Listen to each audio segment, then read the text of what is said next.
اے آدم جنت میں آرام سے اپنی بیوی کے ساتھ ہوا کے ساتھ تم رہو، جو چاہے کھا لو، جو چاہے پی لو، جہاں چاہے موج مستی کرو، لیکن اے آدم ہے ہوا اس پیڑ کے قریب نہ جانا، اس درخت کے قریب نہ جانا۔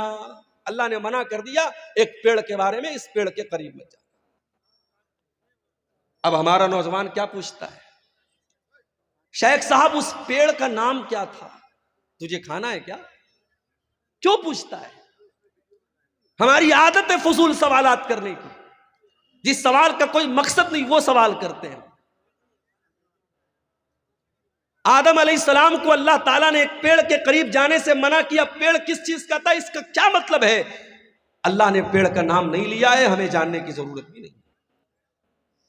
اللہ نے کہا آدم اے ہوا اس پیڑ کے قریب نہ جانا، اگر جاؤ گے فَتَكُونَ مِنَ الظَّالِمِينَ تو تم ظالموں میں سے ہو جاؤ گے۔ فَأَزَلَّهُمَا الشَّيْطَانُ عَنْهَا فَأَخْرَجَهُمَا مِمَّا كَانَا فِيهِ، شیطان نے ہمارے باپ آدم کو اور ہماری ماں حوا کو دونوں کو بہکا دیا۔ عوام میں یہ بات بھی مشہور ہے کہ ابلیس نے حضرت حوا کو بہکایا اور حضرت حوا نے آدم کو بہکایا۔ یہ غلط بات ہے، یہ قرآن کے خلاف بات ہے۔ قرآن کہہ رہا ہے دونوں کو بہکایا، دونوں کی کامن غلطی تھی، صرف حوا کی غلطی نہیں تھی، یہ آدم کی بھی غلطی تھی، یہ حضرت حوا کی بھی غلطی تھی۔ اچھا شیطان نے ایسے ہی ڈائریکٹ جا کر نہیں بہکا دیا، شیطان دوست بن کے آیا، شیطان ہمدرد بن کے آیا اور کہا اے آدم اے حوا میں تم کو ایک پیڑ کے بارے میں بتاتا ہوں، اس پیڑ کے پھل کو اگر تم کھا لو گے اے آدم اے حوا تم ہمیشہ ہمیش کے لیے جنت میں رہو گے، ہمیشہ ہمیش کے لیے تم جنت میں رہو گے یا فرشتے بن جاؤ گے۔ غور کرو، شیطان ہمارے باپ آدم کو بہکا بھی رہا ہے تو کیا کہہ کے بہکا رہا ہے؟ ان تکونا ملکین، اے آدم اے حوا اس پیڑ کو کھا لو تم فرشتے بن جاؤ گے۔ آدم علیہ السلام کو یہ نہ سمجھ میں آیا کہ اللہ تعالیٰ نے میرا مقام تو یہ بنایا کہ جب مجھے پیدا کیا تو فرشتوں کو حکم دیا کہ آدم کے آگے سجدہ کرو، اور شیطان مجھ سے کہہ رہا ہے اے آدم تو اس پیڑ کو کھا جاؤ تو تم فرشتے بن جاؤ گے اور ہمیشہ ہمیش جنت میں رہو گے۔ اللہ نے اس سے بڑا مقام دیا تھا، لیکن شیطان نے ایسی پٹی پڑھائی کہ ہمارے باپ آدم کو سمجھ میں نہیں آیا۔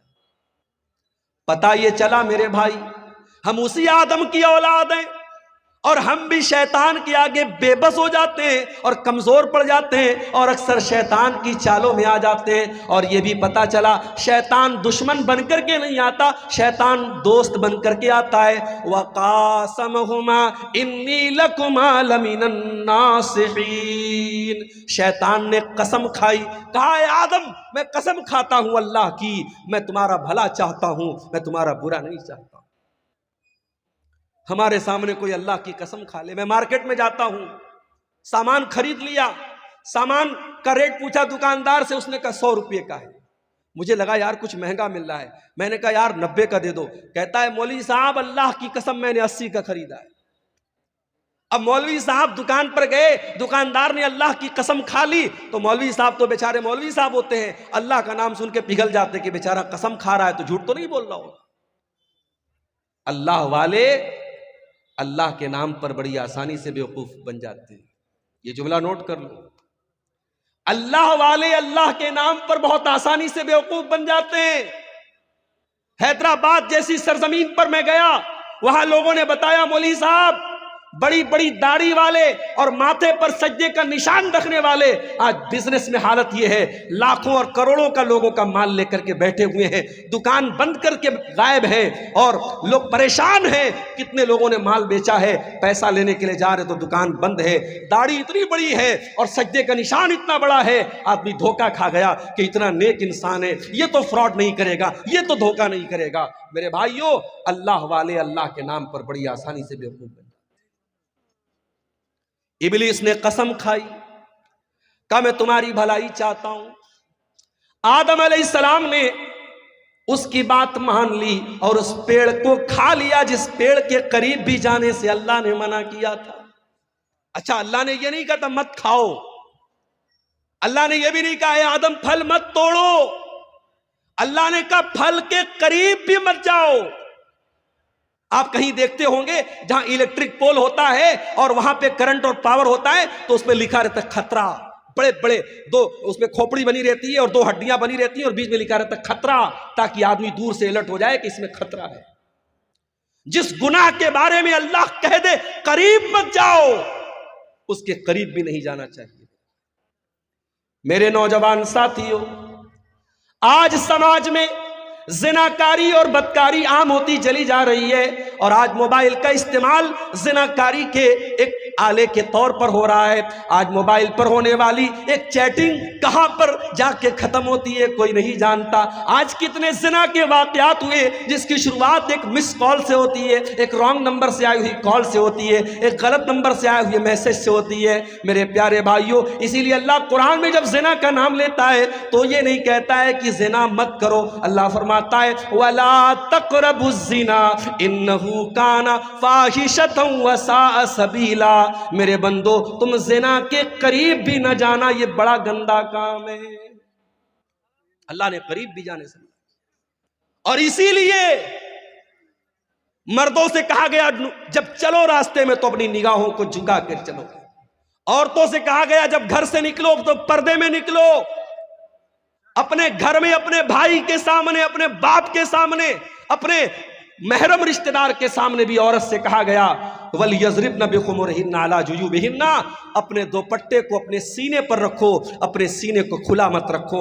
کیوں میرے بھائی؟ اس لیے کہ قرآن ہمیں زنا کے قریب بھی جانے سے منع کرتا ہے۔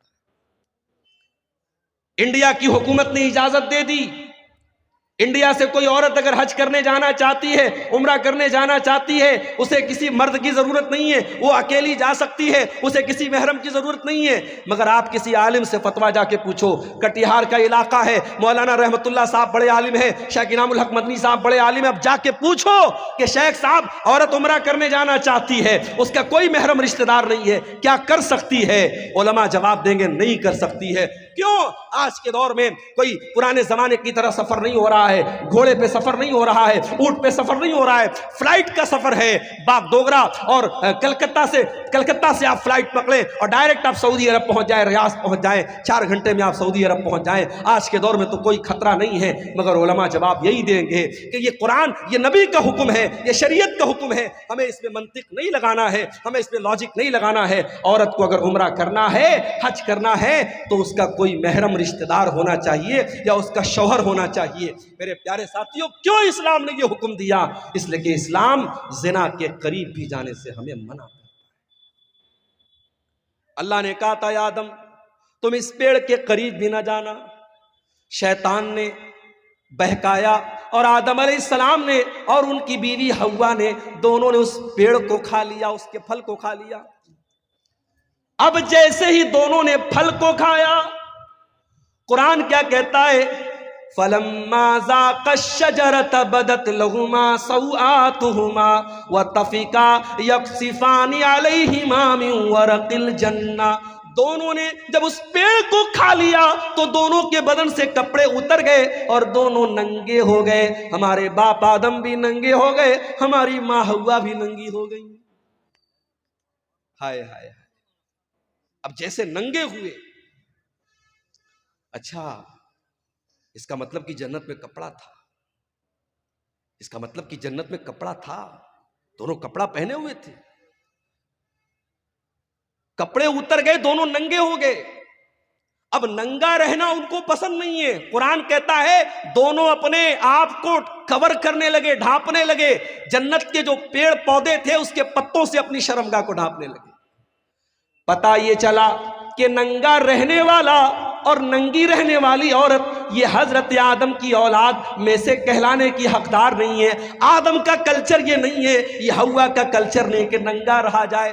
آج چلے جاؤ، آپ کے انڈیا کی بات کر رہا ہوں، آپ گوا میں چلے جاؤ، گوا میں چلے جاؤ، سمندر کے بیچ پر جوان جوان عورتیں پورے جسم کو ننگا کر کے دھوپ کھا رہی ہے، اور دنیا کہتی ہے صاحب یہ بڑے ماڈرن لوگ ہیں، بڑے یہ ترقی یافتہ لوگ ہیں۔ میں تھوکتا ہوں ایسی ترقی پر، میں تھوکتا ہوں ایسی تہذیب پر، میں تھوکتا ہوں ایسے کلچر پر۔ یہ آدم کا کلچر نہیں ہے، یہ حوا کا کلچر نہیں ہے۔ میرے باپ آدم اور میری ماں حوا کے بدن سے جب کپڑا اترا، دونوں کو شرم محسوس ہوئی اور دونوں نے اپنی شرمگاہ کو کور کیا، اپنے آپ کو کور کیا، اپنے آپ کو ڈھانپا۔ اب اللہ نے کہا اے آدم میں نے تم کو منع کیا تھا، اے حوا میں نے تم کو منع کیا تھا اس پیڑ کے قریب نہ جانا، تم نے پیڑ کو کیوں کھایا؟ اے آدم اے حوا تم نے بہت غلط کام کیا، میں نے بتایا تھا شیطان تمہارا بہت بڑا دشمن ہے، پھر بھی تم شیطان کی چال میں آ گئے۔ اب حضرت آدم کو احساس ہوا، حضرت حوا کو احساس ہوا کہ ہم سے غلطی تو بہت بڑی ہو گئی۔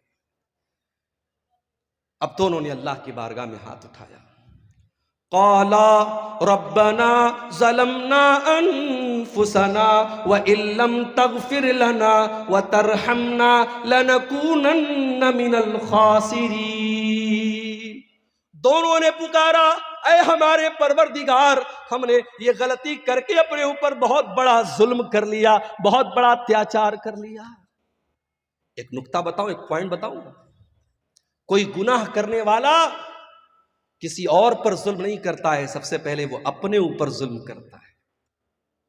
جو حرام کام کرتا ہے، جو زنا کرتا ہے، جو شراب پیتا ہے، جو جوا کھیلتا ہے، جو نماز نہیں پڑھتا ہے، جو اللہ کو ناراض کرنے والا کوئی بھی کام کرتا ہے، وہ سب سے پہلے اپنے اوپر اتیاچار کرتا ہے، اپنے آپ کو ہلاکت میں ڈالتا ہے۔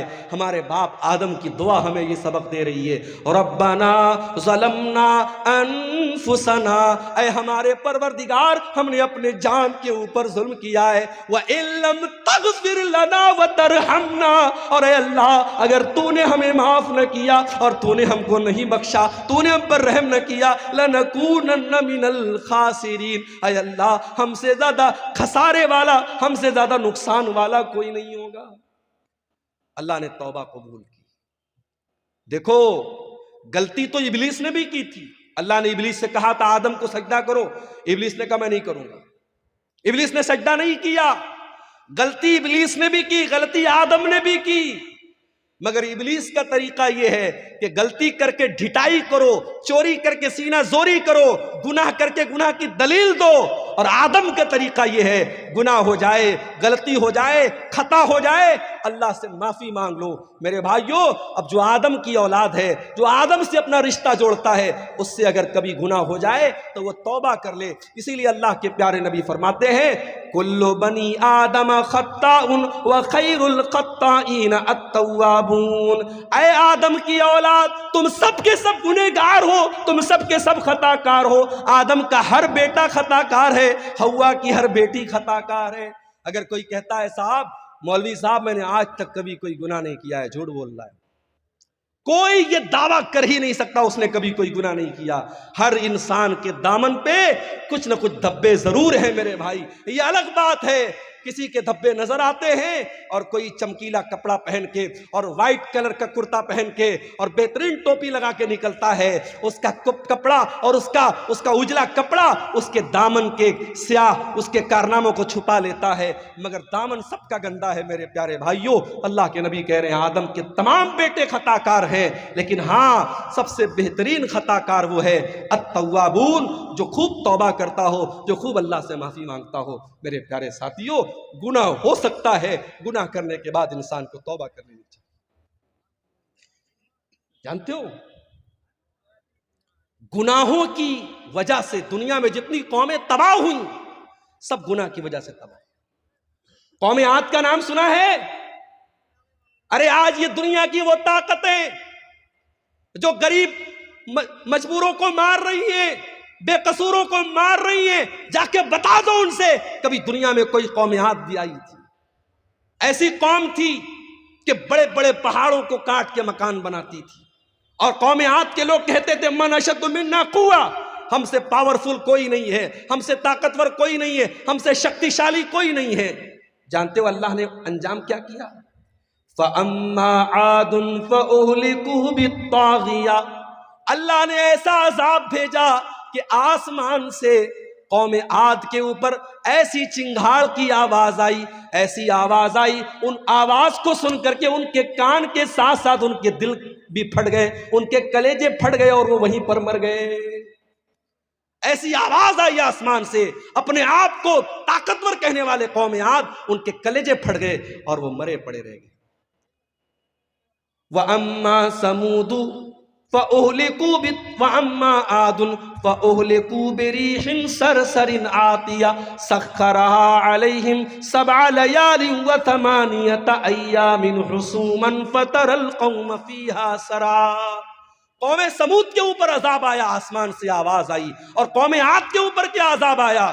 اللہ نے 8 دن لگاتار ایسی ہوا چلائی، پٹک پٹک کے اللہ نے مارا، اور قوم عاد کے لوگ زمین پہ ایسے مرے پڑے تھے، ان کی کھوپڑی الگ ہے، ان کا دھڑ الگ ہے، ان کا سر الگ ہے۔ اللہ کہتا ہے کھجور کے سڑے ہوئے تروں کی طرح زمین پہ پڑے تھے۔ یہ انجام قوم عاد کا ہوا۔ کیوں ہوا میرے بھائی؟ انہوں نے اللہ کو ناراض کیا تھا، انہوں نے گناہ کیا تھا۔ قوم سمود کا یہ انجام کیوں ہوا؟ انہوں نے حضرت شعیب کی، انہوں نے حضرت صالح کی نافرمانی کی تھی۔